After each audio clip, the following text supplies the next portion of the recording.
एमे सकवा का सब बार खांड तोहरा बाप के हका तोहरो पहचान नीला छाप के हका बोला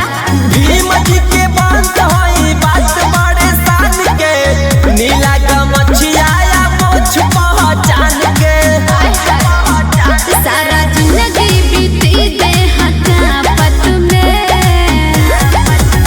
चमरान कबोई नहीं रासत में रंगदारी मिलल बा विरासत में चमरान कबोई नहीं रासत में रंगदारी मिलल बा विरासत में रंगदारी मिलल बा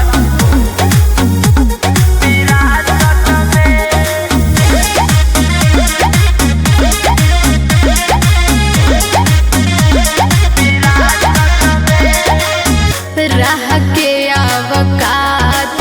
अपना जात के तेंदे अरे पगली बड़े बड़े बात जानी हमरा से फेंक एमे सकवा का हमके लगता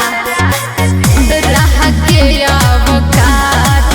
अपना जात के तेंदे बड़े बड़े बात जानी हमरा से फेंक